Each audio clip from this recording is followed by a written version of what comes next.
Bismillah. Assalamualaikum warahmatullahi wabarakatuh. Alhamdulillah rabbil alamin wassalatu wassalamu ala asyrofil anbiya'i wal mursalin sayyidina Muhammadin wa ala alihi wasallam ajma'in. Allahumma shalli ala sayyidina Muhammad wa ala alihi sayyidina Muhammad. Bapak Ibu dan saudara-saudara yang jemaah salat asar yang kami hormati, kembali kita bertemu di sore 18 Ramadan 1445 Hijriah ini. Menjelang sholat asar, mari kita sama-sama menerima tausiah di bulan suci Ramadan pada hari ini yang masih akan disampaikan oleh Ustaz Sayyidina. Pada beliau kita persilakan.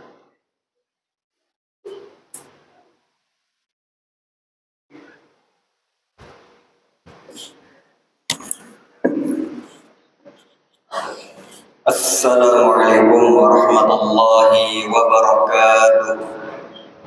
Bismillahirrahmanirrahim. Alhamdulillahilladzi anzalal Qur'ana fi syahri Ramadan hudan lin-nasi wa bayyinatin minal huda wal furqan. Asyhadu an la ilaha illallah wahdahu la syarika lah wa asyhadu anna sayyidana wa nabiyyana Muhammadan abduhu wa rasuluh sallallahu alaihi wasallam la nabiyya ba'da. Allahumma salli wa sallim wa barik ala sayyidina Muhammad wa ala alihi wa sahbihi ajma'in. Subhanaka la ilma lana illa ma 'allamtana innaka antal alimul hakim wa la haula wa la quwwata illa billahil aliyyil azim. Amma ba'd. Ma'asyiral hadirin wal hadirat, Bapak Ibu jamaah salat fardu asar rahimakumullah. Marilah senantiasa kita niatkan i'tikaf di dalam ini masjid, seraya meniatkan di dalam hati, melafazkan di lisan, nawaitu an a'takifa fi hadzal masjidi sunnatan lillahi ta'ala. Bapak Ibu jamaah rahimakumullah, melanjutkan daripada pembahasan kita berkenaan tentang meraih atau mengejar Lailatul Qadar. Maka secara bahasa Lailatul Qadar diambil daripada dua kata. Yang pertama adalah Lailah yang berarti malam, yang kedua ialah Al-Qadar atau malam yang ditentukan atau malam yang dimuliakan. Maka salah satu kasih sayangnya Allah kepada kita umatnya Nabi Muhammad SAW, yang mana sudah kita ketahui bersama, kalau dibandingkan dengan umat-umat terdahulu, maka usianya relatif panjang. Seperti halnya Nabi Nuh alaihissalam, itu Allah beri panjang umur sampai 950 tahun hidup di dunia. Tetapi kalau kita melihat baginda Nabi Muhammad SAW, beliau diwafatkan di usia 63 tahun. Artinya kalau kita melihat umurnya umat Nabi Muhammad, umurnya kita di zaman sekarang itu relatif singkat dibandingkan dengan umur-umur umat-umat terdahulu. Dari maka itu Allah Subhanahu wa taala memberikan kita sebuah rahmat kasih sayang beribadah di satu malam nilainya lebih baik dibandingkan dengan 1000 bulan atau 83 tahun. Itulah malam yang Allah anugerahkan di 10 akhir di bulan suci Ramadan, yaitu Lailatul Qadar. Maka bagi kita yang mendambakan, merindukan bertemu dengan Lailatul Qadar, maka sebagusnya dan sebaiknya kita tidak memilih akan malam-malam tertentu di 10 akhir Ramadan. Memang ulama kebanyakan mengatakan bahwasanya Lailatul Qadar itu biasanya terdapat pada malam-malam ganjil pada bulan Ramadan, seperti halnya 21, 23, 25, 27, 29 di bulan suci Ramadan. Kan tetapi ulama mengatakan sebagusnya akan sebaiknya bukan hanya kita di malam-malam ganjil, bukan hanya di 10 akhir di bulan Ramadan, tetapi seluruh hari di bulan suci Ramadan kita manfaatkan waktu tersebut dengan beramal soleh. dengan melakukan amal-amalan kebaikan.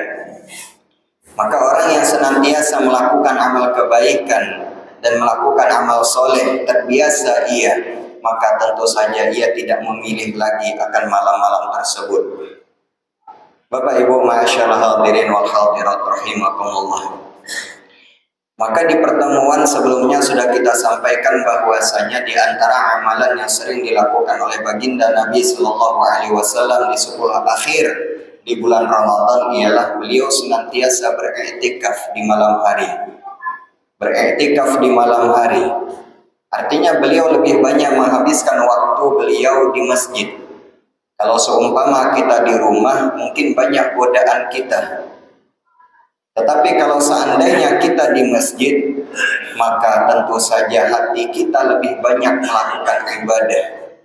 Kita tentu saja lebih banyak melakukan amal soleh karena kita berada di masjid. Maka begitu baginda Nabi SAW menganjurkan kepada kita 10 akhir di bulan Ramadan perbanyak iktikaf di masjid. Lalu yang kedua ialah senantiasa membaca Al-Quranul Karim. Bahwasanya bulan Ramadan merupakan bulan yang Allah Subhanahu wa taala unzila fihil Quran, diturunkan Al-Quran di dalamnya. Dari maka itu satu huruf saja yang kita baca di dalam Al-Quran Allah lipat gandakan pahalanya menjadi 10 kebaikan. Sebagaimana Nabi Sallallahu Alaihi Wasallam sabdakan, "Man qara'a harfan fi kitabillah falahu bihi hasanatun.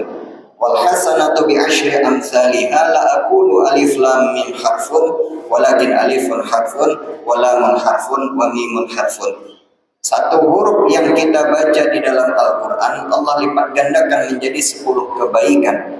Aku kata Nabi tidak mengatakan alif lam mim itu satu huruf, tetapi alif satu huruf, lam satu huruf, dan mim satu huruf. Betapa banyak pahala yang kita dapatkan ketika kita membaca Al-Quran.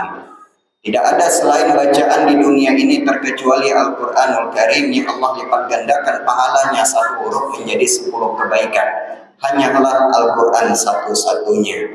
Maka yang kedua yang harus kita perbanyak ialah membaca Al-Quran.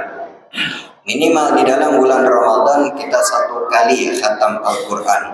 Kalau kita melihat para baginda Nabi SAW, sahabat Nabi terdahulu ketika beliau membaca Al-Quran, seperti halnya Sayyidina Utsman bin Affan, beliau dalam sholat tarawih mampu khatam Al-Quran. Dalam sholat tarawih khatam Al-Quran. Kita jangan coba-coba di tembilahan, habis hilangan jemaahnya. Imam Syafi'i di dalam satu hari mampu menghatamkan 2 kali Al-Quran. Siang 1 kali, malam 1 kali. Maka kita tidak perlu atau kita tidak sanggup seperti ulama-ulama terdahulu. Maka minimal di dalam bulan Ramadan 1 kali khatam Al-Quran. Yang terakhir, amalan yang sering dilakukan baginda Nabi di 10 akhir Ramadan ialah melakukan salat malam. Man qama Ramadhana imanan wa ihtisaban ghufira lahu ma taqaddama min dhanbi. Barang siapa yang menghidupkan malam di bulan suci Ramadan, maka dia akan mendapatkan ghufira lahu ma taqaddama min dhanbi. Allah akan ampunkan dosanya yang telah lalu. Maka sepaling kurang kita menghidupkan malam di bulan suci Ramadan ialah dengan melaksanakan sholat fardu isya dan melaksanakan sholat fardu subuh secara berjamaah. Itu paling minimal, paling kurang. Ma'asyiral hadirin wal hadirat rahimakumullah. Maka tentu saja segala amal ibadah, segala bentuk kebaikan yang kita lakukan di bulan Ramadan, maka insya Allah kalau itu diridhoi Allah, maka akan diganjar pahala di sisinya. Maka menjadi bahan kesimpulan pada kultum asar ini ialah salah satu cara kita untuk meraih Lailatul Qadar ialah terus istiqomah di dalam beribadah kepada Allah Subhanahu wa taala. Dengan begitu insya Allah kita akan mendapatkan sebuah malam yang istimewa lebih baik daripada 1000 bulan, yaitu Lailatul Qadar. Mudah-mudahan kiranya bermanfaat. Lebih kurang minta maaf. Wabillahi taufiq wal hidayah. Wassalamualaikum warahmatullahi wabarakatuh.